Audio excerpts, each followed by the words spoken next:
ya orang awam itu bersikap atau menyikapi apa-apa yang terjadi sekarang itu gimana Gus menurut tanggapan Gus? Ya kalau menurut kita, kalau menurut saya sih gini. Satu, kita jangan ikut campur dalam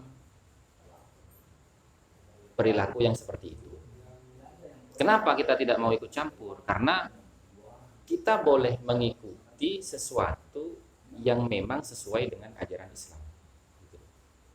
Kan Allah katakan, ya ayyuhalladzina amanu dkhulu fis-silmi kaffah. Nah, di mana letak kafahnya? Kalau praktek ketidaksetujuan kita terhadap orang lain itu diekspresikan dengan anarkis, Nabi tidak pernah ngajarkan itu, ya kan? Tidak pernah ngajarkan itu Nabi. Tapi di Fathul Mekah itu Nabi masuk ke Ka'bah, terus Nabi itu hancurkan patung-patung semuanya. Loh, orang Mekah sudah masuk Islam semua dan mereka setuju dengan itu loh. Tapi selama Nabi itu ada di Mekah pernah nggak ngancurin patung? Nggak pernah. Nggak pernah. Gitu loh. Nggak pernah. Bahkan menurut sebagian riwayat sejarah itu, ya kan? Setiap Nabi itu berperang atau sahabat itu berperang dan menang, itu tidak pernah menghancurkan ladang, ya, tidak pernah menganiaya anak kecil, perempuan dan orang tua, juga para pemuka agama, dan tidak pernah merusak tempat ibadah agama lain.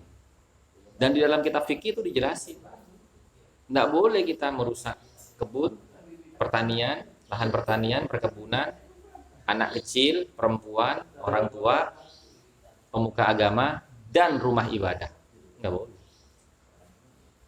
Nggak boleh. Nah, sementara kita lihat, ya kan, teman-teman mahasiswa kita ketika dia demo di kantor DPR sampai pagarnya dirusak, itu ngikutin siapa? Gitu loh. Ngikutin siapa? Dan kalaupun itu dirusak, gitu loh, sampean yang rugi siapa? Ya kita sendiri. Nanti akhirnya pakai uang negara benerin itu. Rakyat juga Gitu loh. Ya kan? Hanya karena emosional saat. Jadinya jangan sedikit-sedikit kita emosi, berpikirlah terlebih dahulu ya Gus. Iya. Karena kadang begini Gus, banyak orang nih ketika ada sesuatu hal yang kiranya menurut dia ini salah, mereka tuh langsung mencaci maki di media sosial apa segala macam, dan kadang mereka menanggapi tanpa adanya fatwa. Itu yang kita sayangkan, itu salah. Kan gini. Kalau memang orang ahlus sunnah wal jamaah, gampang kok mencirikan ahlus sunnah wal jamaah itu. Ahlus sunnah wal jamaah itu cirinya begini. Saya pernah baca salah satu kitab itu nasihat dari Sayyid Ali Zainal Abidin. Apabila kamu melihat saudara kamu berbuat sesuatu perbuatan yang kamu anggap salah, ya, apabila kamu melihat saudaramu berbuat suatu perbuatan yang kamu anggap salah, maka carilah 71 alasan untuk memaklumi perbuatan saudaramu yang kamu anggap salah. Luar biasa. Kalau kamu tidak menemukan 71 alasan untuk memaklumi perbuatan saudaramu yang kamu anggap salah, maka berhusnudzonlah, berbaik sangkalah, seraya mengatakan dalam hati, mungkin saudaraku itu berbuat sesuatu yang benar, hanya saja aku belum memahami maksud dan tujuan baiknya. Itu Ahlussunnah wal Jamaah. Makanya kita itu selalu menjalankan tradisi mengklarifikasi atau tabayyun.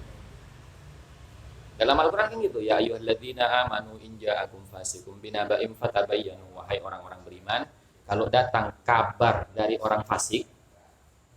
Zaman sekarang itu siapa yang nggak fasik? 0,1% itu. Udah fasik semua. Fasik semua. Gitu. Nggak ada yang nggak fasik, fasik semua. Gitu. Baik itu lisannya, baik itu perbuatannya, ataupun hatinya, pikirannya, pasti fasik. Sedikit banyaknya pasti fasik. Fatabayyanu, maka tabayyun dulu, klarifikasi dulu kebenarannya. Gitu loh. Berarti salahnya itu Antus belum bihu. tabayyun ya guys. Hah? Iya, salahnya belum tabayyun, udah main menanggapi aja. Iya. Gitu loh. Kan repot kalau misalkan gitu. Kalau zaman dulu ya, zaman dulu itu ada ulama berceramah misalkan, keren berceramah gitu. Kok kita dengarkan ceramahnya itu ada yang salah gitu kan, ada yang salah. Nah itu nggak kita publikasikan, artinya nggak kita kritik atau kita komentari di muka publik, enggak. Tapi kita sowan ke rumahnya, Kiai, Ustadz atau Habib, saya dengar kemarin jenengan di lokasi ini saat acara ini ceramahnya begini. Ini maksudnya bagaimana ya? Kalau sekarang kan enggak, ya kan? Diviralkan dan dikomentari negatif.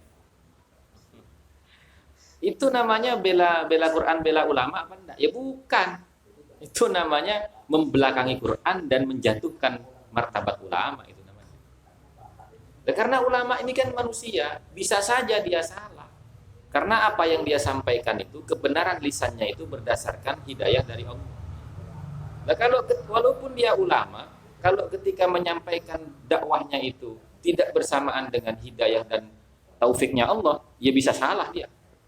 Namanya manusia. Kalau Nabi punya sifat maksum, tidak ada salahnya kan gitu. Gitu loh. Nah, makanya Nabi itu mengancam di dalam hadisnya, man tattaba'a auratal mu'min.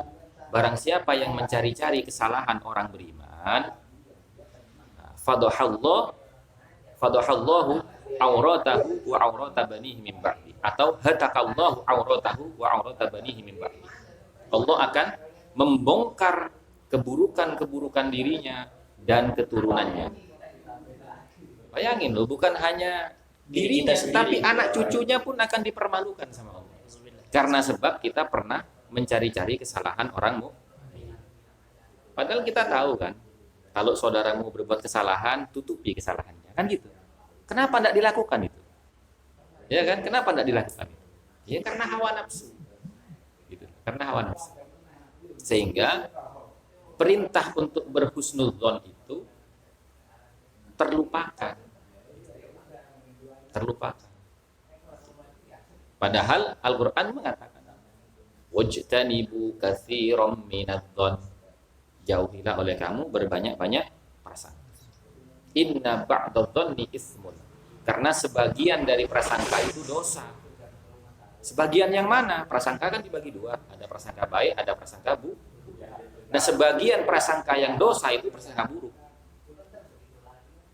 Dan Nabi pun bersabda kan, khaslatani laisa fawqahuma minal khair, dua perkara yang tidak ada yang lebih baik dari dua perkara itu. Yang pertama, husnudzon billah, berbaik sangka kepada Allah. Wa bi'ibadillah, dan berbaik sangka kepada hamba. Berarti kesimpulannya guys ya, karena ini waktunya udah malam juga. Kesimpulannya kita itu harus selalu berhusnuzon kepada siapapun itu guys ya. Hatta dia itu salah. Jadi ketika dia salah, kita menyalahkan diri kita, jangan menyalahkan dia gitu guys. Ya begitu para kaum muslimin dan muslimat, saudaraku di mana saja Anda berada. Nah, ini yang sudah disampaikan Gus Hasan seperti ini. Mudah-mudahan menjadikan diri kita ini semakin berhusnuzon kepada saudara-saudara kita yang lainnya.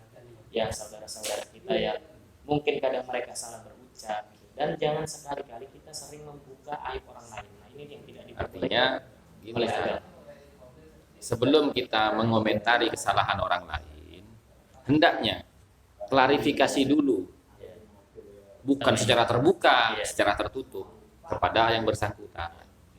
Takutnya perbuatan saudara kita yang kita anggap salah, yang sudah terlanjur kita publikasikan dan kita komentari negatif, kok ternyata berdasar yang valid. Yang malu siapa? Ada timbal baiknya gitu Mas. Nah iya kan, gitu loh. Seperti contoh misalkan gini. Ada orang yang mengatakan semakin panjang jenggotnya semakin bodoh. Itu Kiai Said berkata seperti itu. Padahal itu bukan perkataan Kiai Said, itu perkataan Imam Syafi'i dan Imam Ghazali. Kullama talat lihyatu